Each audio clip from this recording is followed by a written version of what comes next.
So we're here today at CAD Customs, thanks to Carmine for having us here in the Smoko room. I've got Paul Caruana with us today.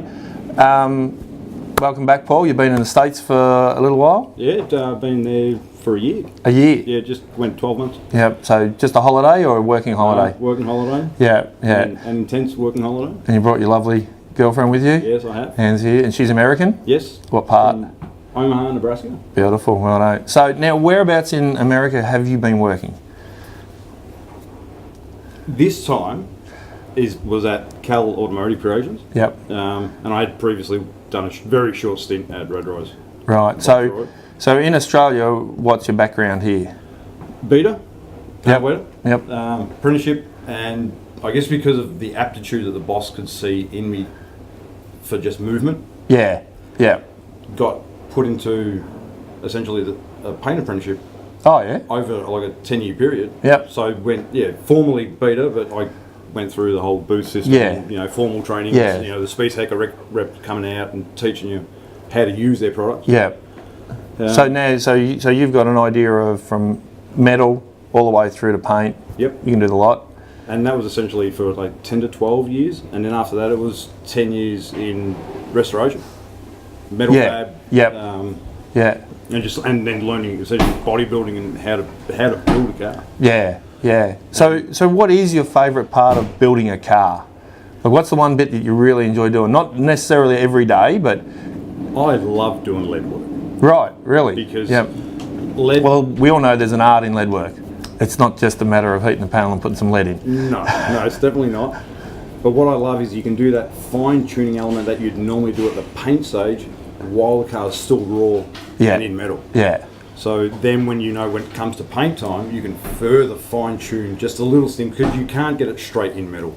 No. Not straight where it's flawless, where you've just got to put a few coats of primer, block it, and you're good to go. Yeah. Especially with the level of cars we're building, and we know that we're building much better cars than we used to, so the quality's got to be there. So tell me, what's the difference between lead and just filler? The hardness. The hardness? And scientifically, lead is still a metal. Yeah, yeah. It's permanent. Yeah. So it doesn't give you that shrinkage or anything like that? It won't give you the shrinkage. It won't chip. Yeah. It'll dent, but it won't chip. So that's a lot, especially if you've got thin paint or film builders. Yeah. You're not going to chip off large chunks of paint, especially on door edges or quarter edges or any gaps.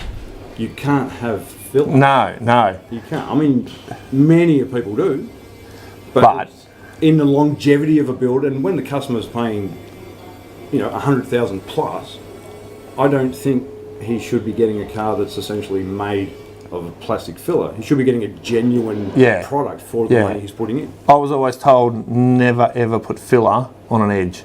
Yeah, it's true. It's bad form. Yeah, it is bad form. Yeah. So do you like to design cars? Yes, but only in the 3D world, not on paper. Yeah, I can't. Yeah, it's just I can't do it. But having that moment where you essentially disregard what the manufacturer has done and said, I need to put this there and that there, and I need to make them work.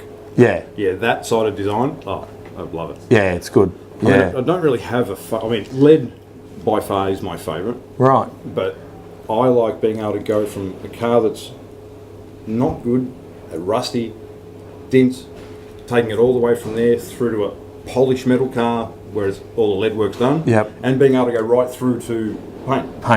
And finish it at that point. And when you go from the metalwork you've done, then you get to prime it and block that primer. You get to see how good your metalwork was. Yeah. So it helps you improve your metalwork as you're going through your paint process. Yeah, which is a magic part. Like you know what you've created at that point. That's right. Yeah, because sometimes it's a little bit hard to sort of see the actual finish in the metal, isn't it? Yeah. It is.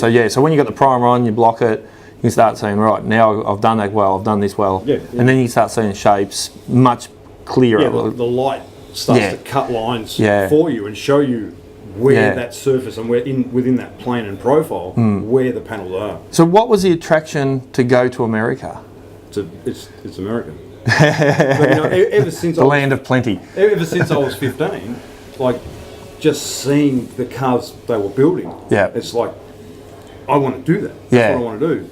And you realise pretty soon you can't get that level of what I'd call sometimes insanity in a in Australia. Yeah. You can't. It's very few. Yeah. There's not a lot of cars built. And that's purely based on population. Of course. Yeah. And just knowing and over there, not that I would ride on the wings of freedom. Yeah. But just not having that engineering restrictions that we've got here. Yeah. You know, just being able to just have essentially guys who have no formal training for the most part, just out there, all collectively working in a big shed, building crazy cars, just wild rides. And we have a lot of restrictions because of our registration rules, whereas in America they don't have that, do they? They don't have registration rules. Yeah, right, yeah. For the most part. Like you've got to have working headlights, working taillights. I think if you got that, you're pretty good. Yeah, right. So it's pretty flexible. So have you worked on bikes or just generally cars? No, just cars. Just cars, yeah. If you had the opportunity, would you work on bikes? Or not that interested? Probably not. There's not enough room for tin fabrication on a bike. No, there's not. You know, and to work on flow. Like, I mean, I guess a bike can have a different type of flow than a car. Yeah. But it just doesn't take up enough room. There's just not enough room. No, I know what you're saying. Yeah. I'm a bit like you. I prefer the cars. Like, the bikes. It's an art in itself. But definitely. Definitely. So with the move to America, how long ago was your first trip? First trip was the start of 2014. Yep. That's when I went and worked at Rad Rise by Troy. Yep. And that was only 3 weeks. And then was at the start of 2015 I first went to Cal. Then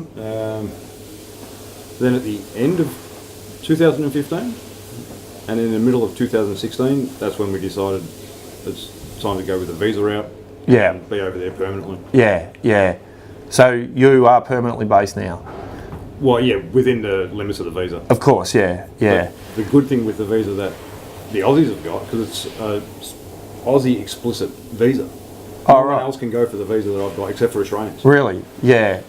And it's renewable. You do 2 years, you can renew. Do 2 years. As long as the position offered is still available. Yep. I can be there for 20 years. And your position at Cal's a permanent position? Yeah. Or you can come and go if you want to?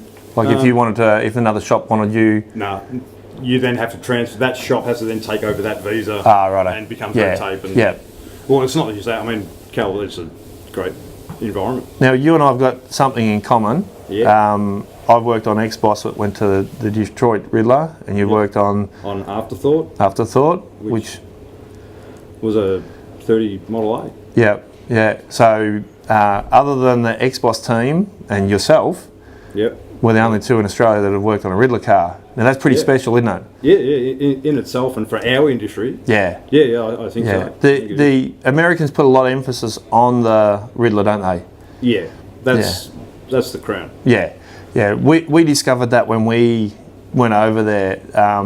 We were in a workshop, and for a couple of days, probably half a week, we were there to go to the Autorama.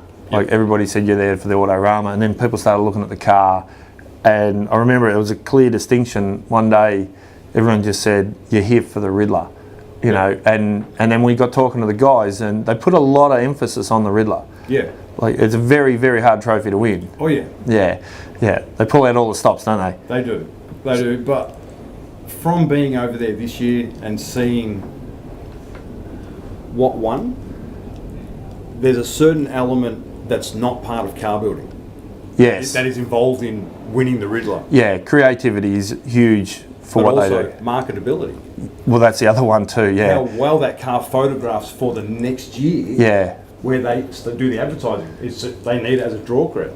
They do, because they don't just do the Riddler, but then they travel around America to all of the other major shows. I think they've got a circuit, haven't they? They'll travel. Yeah, because I think the Riddler and the Detroit Autorama is part of the World of Wheels. Yeah. Which and then that's why they like to market it and move it from spot to spot, and then promote that that's the Riddler car. Yeah. You know.